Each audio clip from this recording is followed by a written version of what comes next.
Hoy tenemos con nosotros a muchos ya le conocéis porque estuvo en la presentación del libro de Benito Román, a César Fustel, que es un periodista, que es un escritor y que es un fotógrafo. Tiene 14 libros publicados sobre fiestas y aunque no sea un antropólogo que haya hecho la carrera, pero su trayectoria es la de un etnógrafo y la de un antropólogo que se ha especializado en fiestas, ¿no? César Fustel se puso a viajar en los años 70 y desde entonces no ha parado. Formó parte de aquella generación que buscaba paraísos en San Francisco, Ibiza, Creta, Estambul, Kabul, Katmandú, Himalayas, Goa, que se iban cerrando uno tras otro.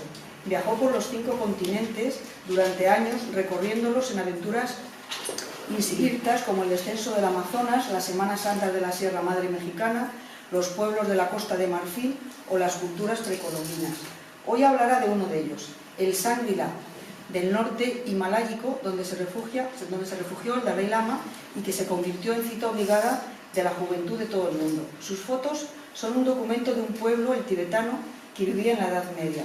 Es un especialista, como os he dicho antes, en fiestas de España, pero como él dice, no solo de fiestas vive el hombre. También ha colaborado y sigue colaborando con Pueblo, con País, con La Vanguardia y actualmente con ABC.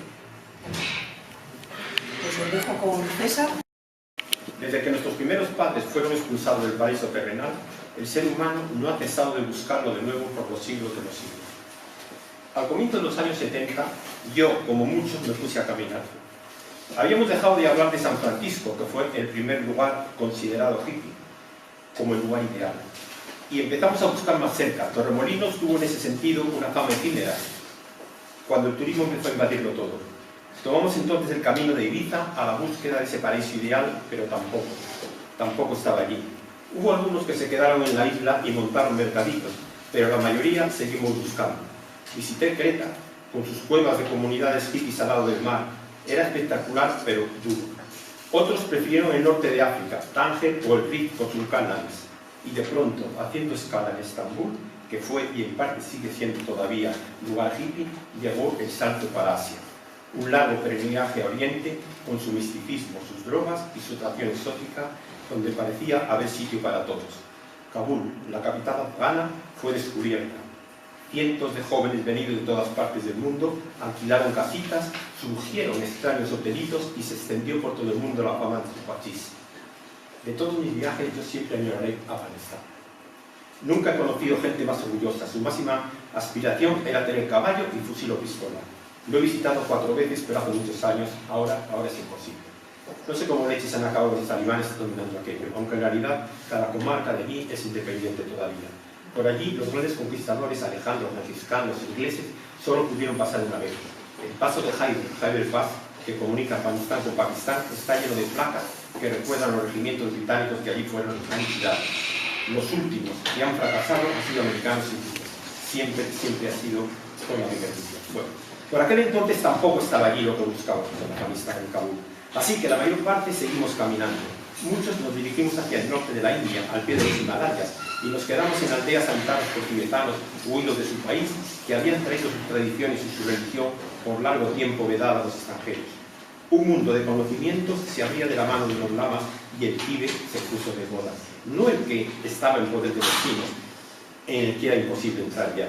Yo lo intenté desde Gangtok, la capital de Sikkim, sin resultado. El Tíbet estaba ya en los países himalayicos que seguían teniendo como jefe espiritual al Dalai Lama.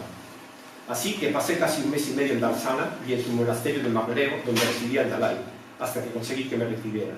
Días inolvidables con fiestas en las montañas, con el humo y el viento agitando las banderas de oración. Pero la mística hindú, que se recogía a orillas del Ganges, también llamaba. Allí, en Rishikesh, por cierto, el lugar donde yo he visto más sadhus y también más leprosos, surgieron nuevos monasterios, norteamericanos, canadienses, australianos, se raparon la cabeza, abandonaron sus vestimentas occidentales, se hicieron monjes y se pusieron a practicar yoga. Sin embargo, tampoco parecía ser esa la solución. Nepal surgió de pronto, como un lugar donde había libertad para todo. Se corría la voz, Kabul, y ahora Katmandú. Se podía encontrar cualquier droga y no había persecución de ningún tipo, por lo menos entonces. El camino a Katmandú se hizo famoso, pero muchos se quedaron en él, perdidos para el mundo y para sí mismos. Tampoco estaba allí la meta. Cuando un sitio empieza a decaer, comienza la búsqueda de otro. Los rumores hablaban de Goa como de último paraíso. Sus largas playas de arena y palmeras, su clima primaveral todo el año y su aislamiento, solamente se podía llegar en barco desde Bombay, lo hacía el sitio ideal y se produjo de nuevo el éxodo. Pero allí, en medio de aquella tranquilidad de Goa, nos dimos cuenta de que esa búsqueda no estaba en la novedad de Ibiza, ni en la droga de Kabul o Kamandú, ni en la religiosidad inalágica hecha para otras mentalidades, ni tampoco en Goa. Unos volvieron desilusionados sobre sus pasos y otros se quedaron cansados de buscar, y algunos, como yo, saltamos para América, que desde allí sigue siendo Oriente. Los Andes surgían con sus misterios y sus extrañas culturas. Estaban los alrededores del mítico Machu Picchu, un desconocido y temible Amazonas, o Misohuayi en Ecuador, con sus intentos comunales, o Bolivia o México, pero tampoco era aquello, y dio comienzo el retorno.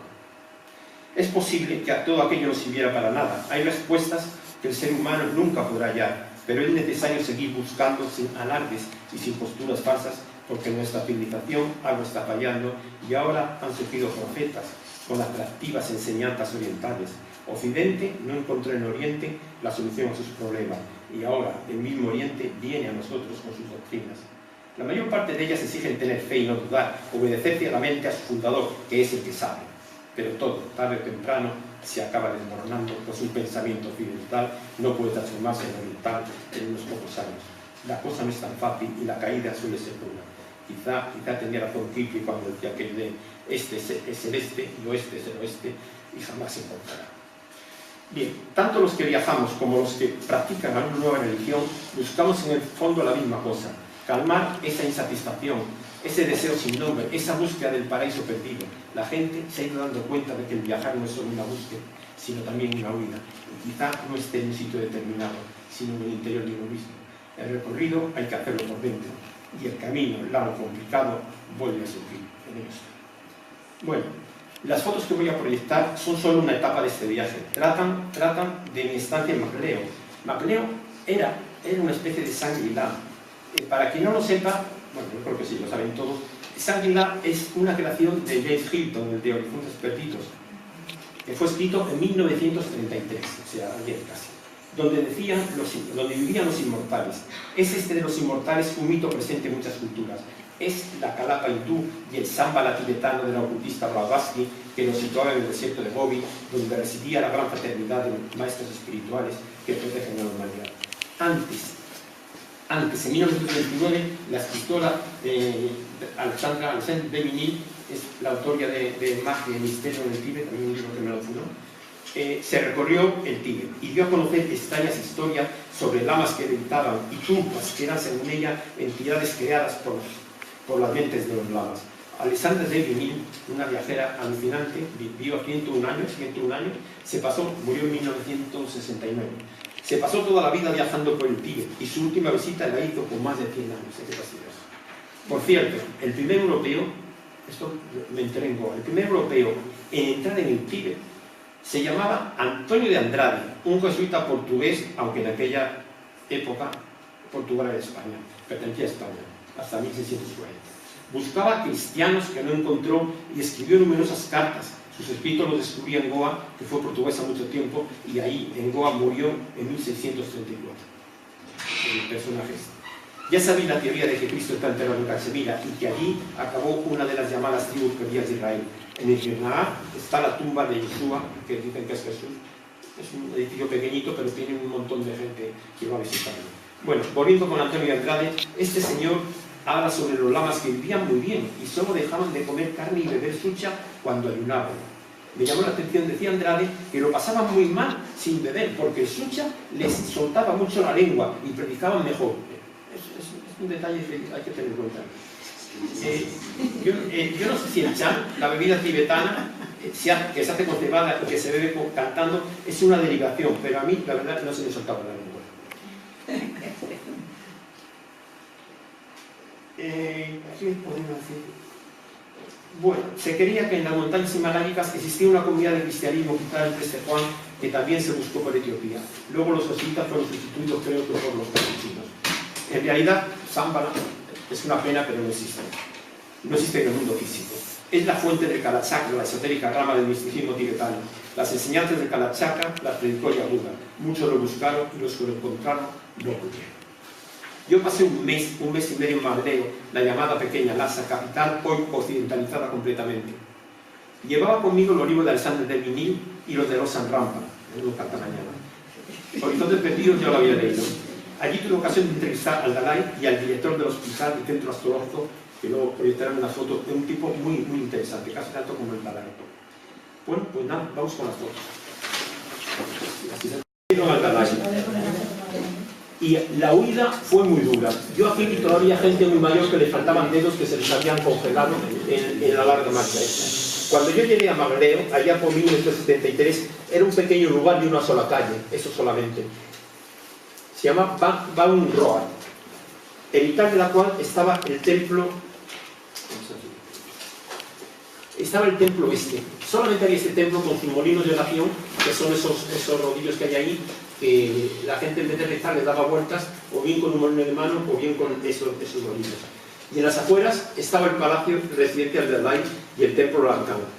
Yo no he vuelto, pero los que han ido ya esto ha desaparecido. Claro, no tengo fotos de los que han venido.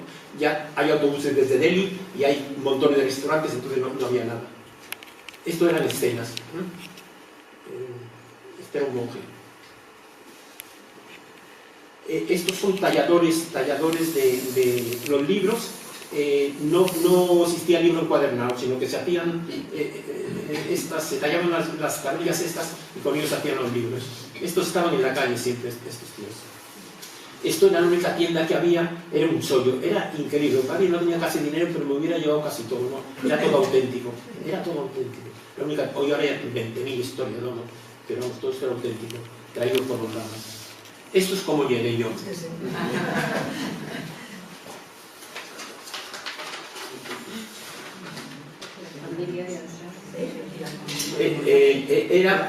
Había que ir en los monzones, había que estarse quietecito allí de julio a septiembre, porque no se podía uno mover. No llovía siempre. Ahí te mojabas, ¿no? Sí, más o menos. Bueno, es alucinante. Esto era todas las mañanas. Los monjes tocaban las trompetas y comenzaba el día. Esto eran los cánticos de los niños en las escuelas. ¿Ves? Esos son los libros, son tablillas. Y esto, las fotos son malas. Bueno, me gustaría, como disculpa, que yo llevaba 40 carretes en año y medio, para que os hagáis una idea. O sea, no me interesaba tanto la fotografía. Y luego los carretes encima estuvieron más de un año en el fondo de la mochila. O sea que Dios es bueno cuando por lo menos hay fotografía. Esto eran monjes después de discutir, porque las discusiones teológicas no eran solamente de voz, sino no llevaban a las manos, pero eran con gestos y luchas y se insultaban. Una cosa alucinante, no me dejan sacar fotos. Estos en las afueras descansando, pero dentro no se podía. Todo esto era como batallas, como amenazas, ¿no? O sea, era muy divertido. Estos son niños. Esta es la familia con la cual yo me alojaba. El niño este de la izquierda es un lama reencarnado. O sea, iba para Lama ya, ¿no? Y, sin embargo, la inteligente que no iba para Lama era la niña esa pequeñita, que tenía 8 años, un encanto. En el mes y medio que estuve allí, cuando yo me marché, esta cabrona sabía castellano perfectamente. Yo sabía decir 2 frases. Porque además es el cocinero, el dueño, ¿no? Esto es una cabaña que estuve antes de que encontrara esa casa. Estos son pues ruinas de gente, un americano, un tío drogado, esta tía suelta, no sé qué le pasó. Aquella cabaña, luego me marché para la casita de estos que era mucho más divertida. La casita esta donde yo vivía, esta foto está hecha desde la ventana. Tenía la suerte de estar justo ahí, viendo todo esto. Y esto era un desfile continuo de gente. Estos son los molinos de oración. Casi todos tienen la frase Om Mani Padme Hum, salve a la divinidad. Se tocaba giraba y cada vez que giraba se una oración. Muy cómodo. Estos eran gente llegados de todas partes, peregrinos, que dormían ahí en la calle al pie del templo con los brillos de oración de mano, que son los que tienen. Esto, las escenas, no me cansaba. No saqué mucho, pero eran increíbles. Venían allí, esto es el interior del templo, el interior de la capilla esta, con un molino gigante de oración. ¿Ves? Estas son tibetanas. Era un desfile continuo de gente. como el rosario de 108 cuentas, como este que tengo en la mano, porque 108 son las cosas que un monje ha de recordar en la vida. Ellos lo tenían más difícil, nosotros solamente tenemos que recordar 10 y ni eso, ¿no?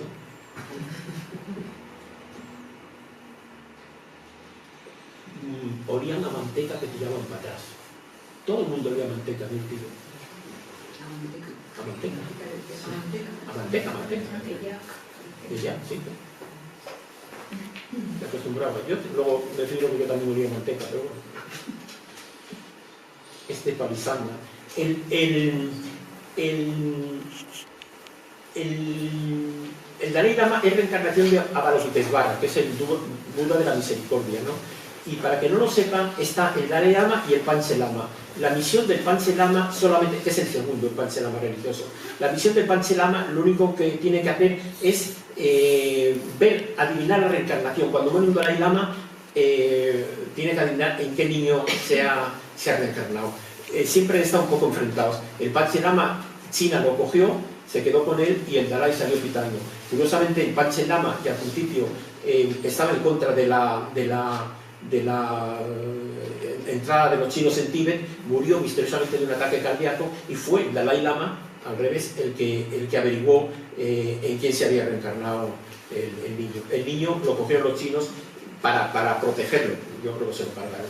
Este es el interior del templo con sus cantos y sus tambores. Es una pena que no haya sonido, porque el sonido es fundamental. Los tambores, las trompetas. Esto es la biblioteca del templo, ¿no? Los libros son así, son todo en tiras. Este es un tanka.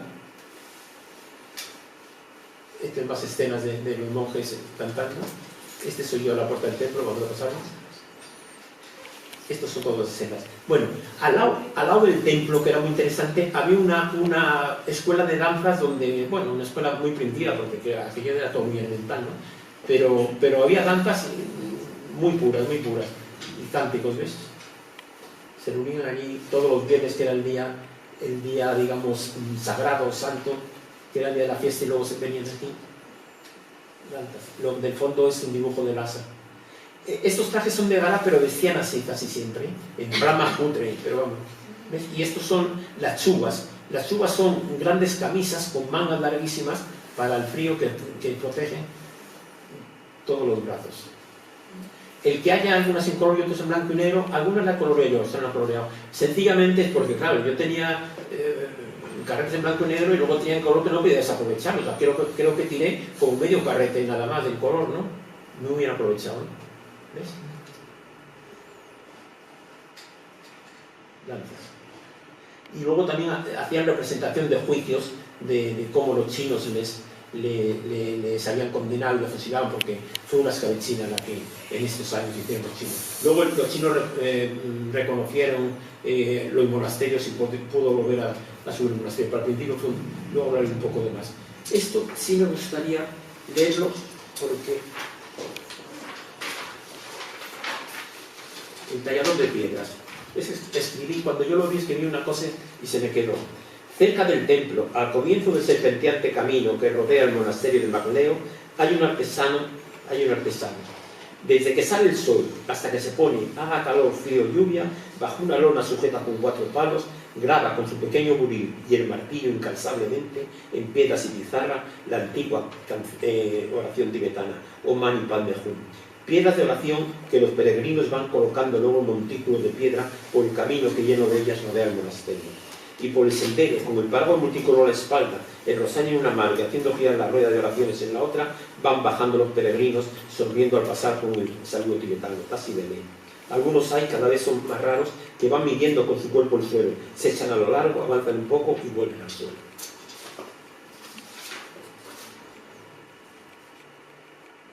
Está todo el santo día ahí. A mí me hizo una pequeñita, ¿ves? Todo el santo día. Esta, pero el pequeñito la tengo en casa, no sé cómo llegó. Yo soy de la izquierda, con Fabio. Se nota, ¿no? Hay una frase que se dice que si vas a Roma, dejas de ser católico. Pierdes la fe, la tradición. Y si vas al Tíbet, si hablas con el Dalai, dejas de ser budista. Yo lo siento muchísimo. Ahí vas, era un ambiente increíble, todo en torno a la cosa religiosa. Este había perdido el poder político, pero quedaba religioso. Pero era un dios, joder, era una reencarnación de Buda. Entonces llegas allí, estás esperando, me costó muchísimo llegar, la entrevista, bueno, estuve casi un mes y medio, principalmente porque no me daba la entrevista. Primero tienes que hablar con el secretario, Tensi se llamaba el secretario. Entonces el secretario te mira el primer día, hace así, y dice, bueno, vale, ven dentro de una semana. Y lo que hace el primer día es mirarte el aura. Y como la tenga roja o rosa, lo tienes conmigo, ¿no? Yo la tenía más o menos azul, porque me dejó. Y luego la entrevista, ahora la leo porque escribí una cosa, me llamó mucho la atención el personaje del Dalai, ¿no? A ver si lo tengo por aquí.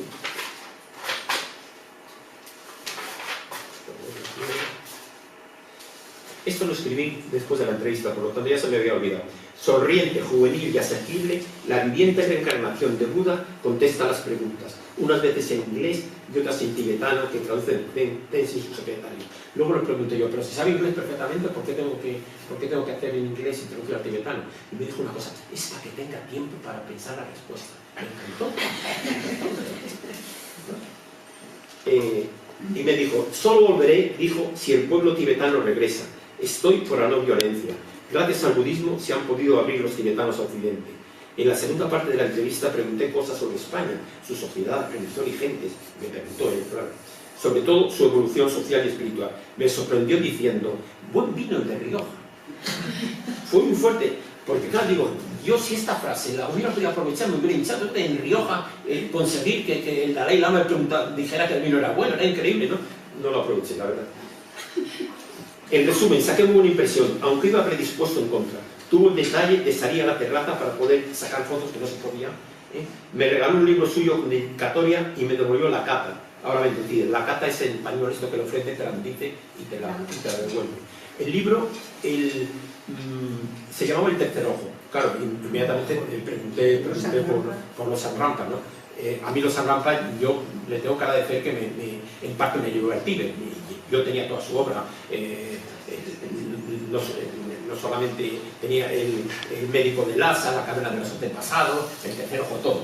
Bueno, el tercer ojo, vale, pero además es un cantamañana, es un periodista canadiense, los Sanrampa, no sé si lo saben. Bueno, entonces, este tío decía que había hecho mucho daño a los Sanrampa y había escrito un libro que me dedicó, se tuvo el detalle, en el cual rebatía un poco todas las teorías alucinantes de los Sanrampa, diciendo que era lo que el tercer ojo, que no era una cosa física, era una chorrada, ¿no?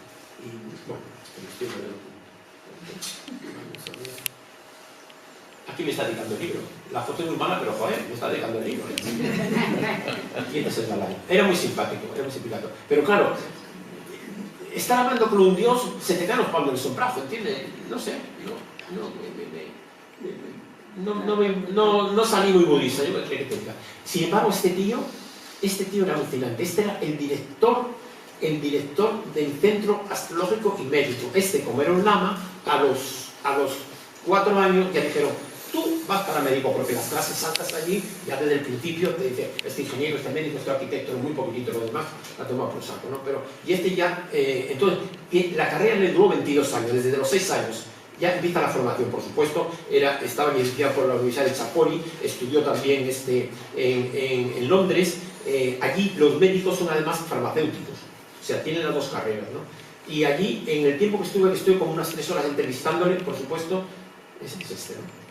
Por supuesto, no hacía más que recibir a la gente era como unos 4 minutos por persona, y diagnosticaba por el iris del ojo, decía que era lo más rápido que se podía hacer. Entonces miraba así el iris y decía, tío, tú te quedan 2 horas de vida, y le daban un par de pastillitas esas y fuera. O sea, lo de ser farmacéutico y médico me encantó.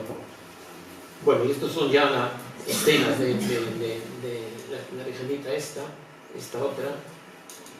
Bueno, vamos a ver. La crítica. En el Tíbet vivían bien unas pocas familias, digan lo que digan. Era una sociedad medieval completamente, donde había esclavos. Esta era esclava, la esclava de esta gran señora, no hace falta decir quién era la señora, no tal.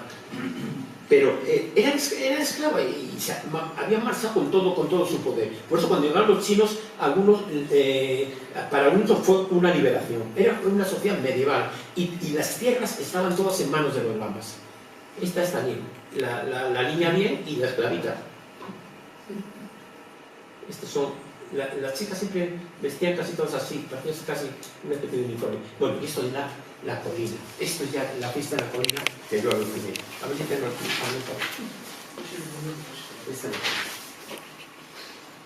En el pueblo y en el templo todos son preparativos para el día de mañana. Unos tibetanos han montado una tienda donde imprimen banderas de oración, ponen telas sobre placas entintadas con grabados y pasan un rodillo por encima. Tienen 3 modelos y todo el mundo, hasta yo, les he comprado varias. Hoy es el día de la fiesta.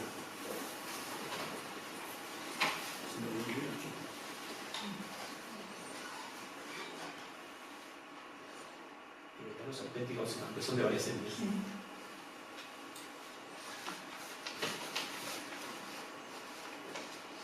Hoy es el día de la fiesta. Los monjes han sacado largas trompetas cuyo sonido es una mezcla de mugido de vaca y sierra de talar árboles. No supe cuál de los dos era hasta que me acerqué. Debido a su enorme peso, se sujetan por un extremo con cuerdas a los árboles. Ya mismo la foto esa que estaba tan mal. Tocan frente a las montañas formando una exótica estampa. Hay otras más pequeñas con sonidos más armónicos. Bueno, la fiesta es en un claro, en lo alto, en la colina. Por encima de los árboles hay cuerdas de las que cuelgan las banderas de oración que imprimieron ayer. Todos van con chubas nuevas. En lo alto de la colina, entre bosques de cedros y pinos, tiene lugar cada mes la fiesta. 7 monjes dirigen los retos y ante ellos un recipiente para recibir las ofrendas de Sampa y Cham. Cham es la bebida y el Champa es el harina. Cuando se llena, se arroja a la hoguera y el humo asciende entre los árboles y a lo lejos suenan las trompetas del templo. Un momento increíble. Los hombres permanecen en los círculos interiores y las mujeres en los de fuera. Los niños por primera vez los veo quietos. De cuando en cuando hay un descanso en los retos y un silencio cae sobre la multitud. Pero enseguida un monje comienza de nuevo los cánticos, oración. A lo lejos suenan las trompetas del templo. Es el momento más impresionante. Todo termina con un grito y lanzamiento de Sampa después de haber ofrecido al cielo. La foto no son buenas, pero son un documento. Vuelvo a decirlo, digo, allí el único occidental era yo y la única máquina era la mía, joder. No hay ninguna cara occidental, eso, dejáis que... Esto es las piedras de oración un poco antes, ¿ves? Lleva la chuva enrollada a la cintura y van con paraguas. Por eso el paraguas es la bandera del Tíbet, los colores de la bandera del Tíbet. Y esto es el camino a la colina, está lleno de pinturas en las cuales ahí pone un man y padre, bueno, casi siempre pone un man y padre juntos.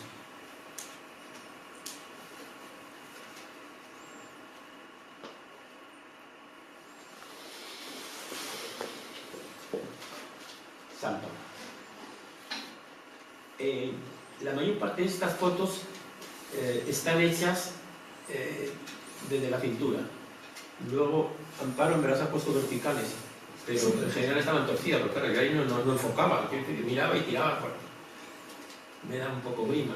¿Ves? Esta es la única que saqué del momento. Es que quedas tan alucinado que es que no sacas fotos, yo lo siento muchísimo, ¿no? Dicen el OM, lanzan aquello, se llena todo de humo, es increíble. Es más, como esto era los días 18, yo conseguí ver 2 fiestas. En la segunda no llevé la máquina, lo siento mucho, no llevé la máquina. Echan ahí otros recipientes.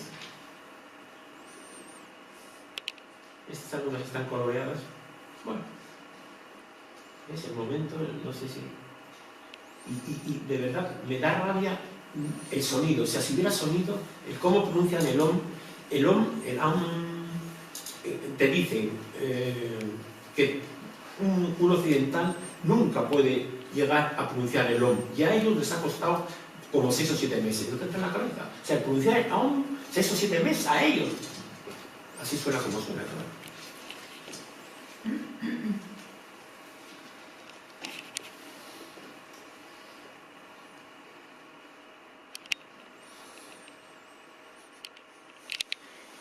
aunque esté en serio, es un pueblo alegre, de verdad, o sea, muy simpático, muy...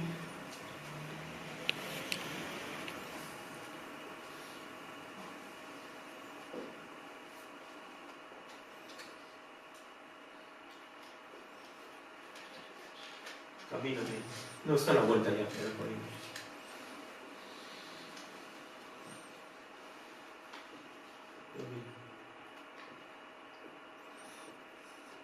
Todas son oraciones distintas, sí.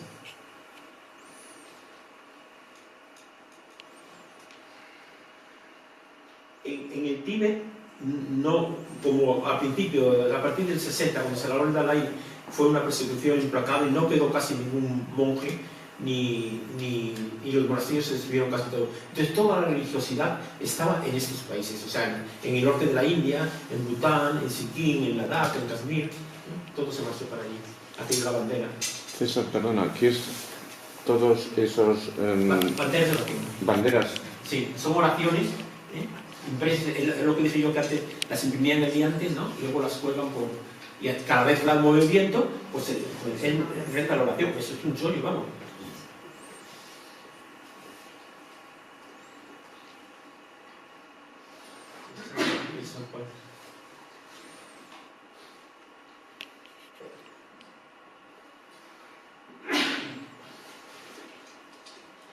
Bueno, se me ha olvidado decir una cosa. Una de las preguntas que le hice al Dalai Lama era si podía haber habido 14 reencarnaciones de Dalai Lama, del Buda de la misericordia. Entonces le dije si podía ser mujer, y dijo, no, solamente hombre. Pero, ¿cuál sería mi sorpresa? Cuando, me parece que fue a principio de en una entrevista que le hicieron, ha dicho el Dalai Lama, es muy posible que el próximo Dalai Lama sea mujer. Eso lo ha dicho el Dalai Lama, es muy posible. A ver si puede coger copia el Papa y la próxima Papa es papista, ¿no? Y uno musulmán, lo tiene mucho más.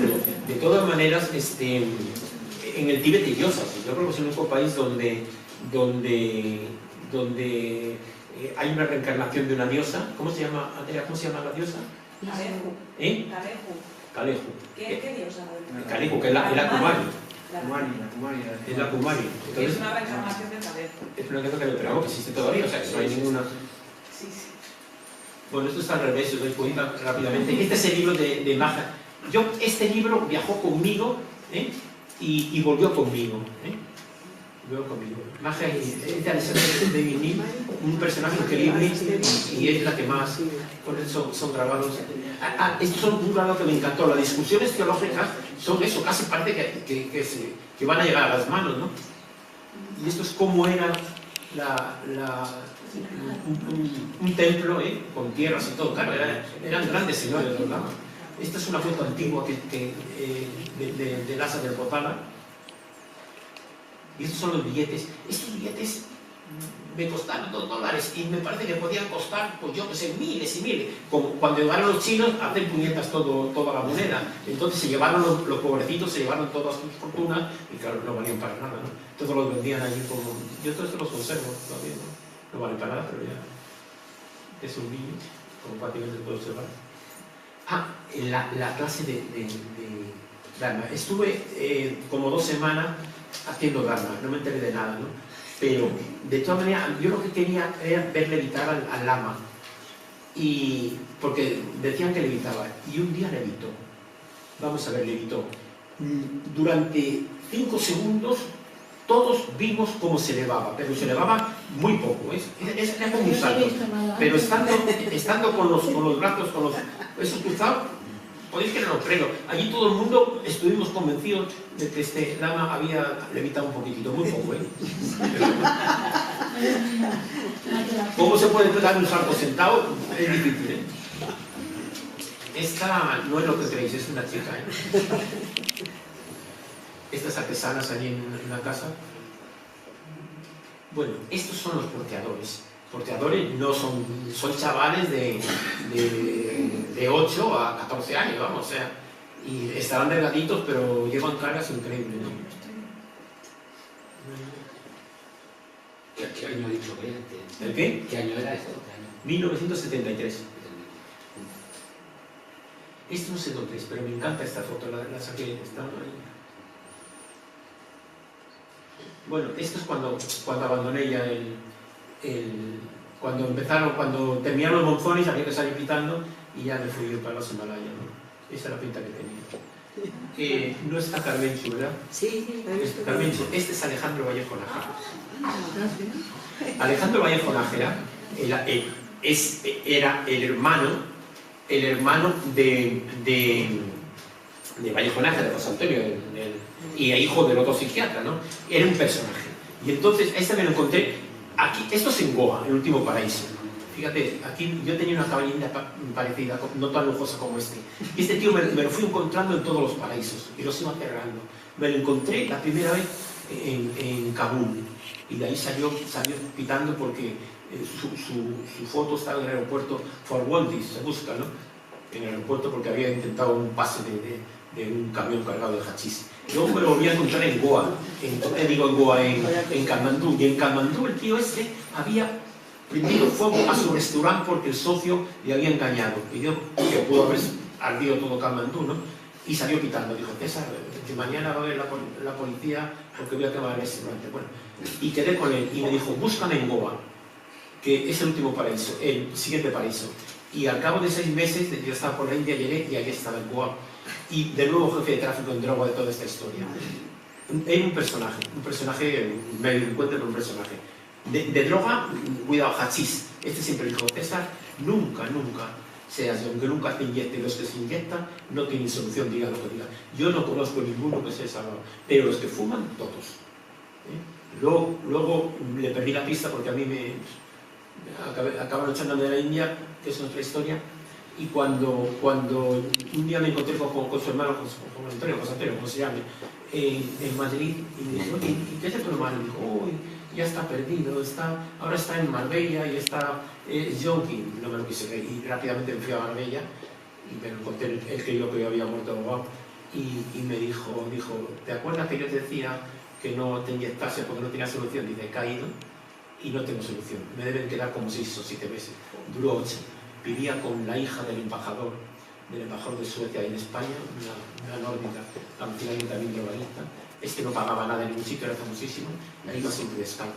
Eran montones de aventuras. Este personaje, en su haber tiene, por ejemplo, el descubrimiento del Salto del Ángel. Fue uno de los 3 que descubrieron el Salto del Ángel en Venezuela, ¿no?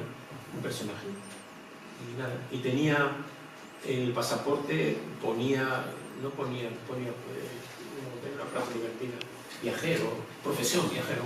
Bueno, ya está. Ya haré más fotos, pero bueno.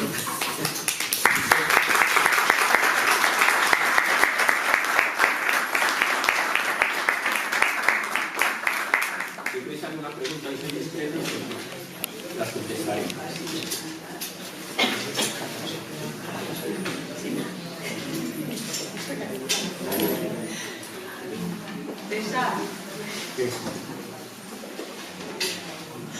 César, sí, dime. Pregunto yo que si hoy en día quedan otros paraísos.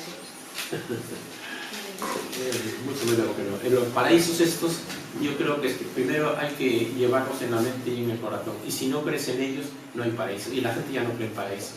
Yo lo siento mucho, pero no. Yo los busqué en Sudamérica y ya nada, yo creo que ya no hay paraíso. Goa fue un poco el último. Y Misowadi fue una catástrofe, era una comuna allí en Ecuador. Cuando yo llegué quedaban ya 4, ya no hay paraíso, se acabó. Eso fue fruto de una época. ¿Qué?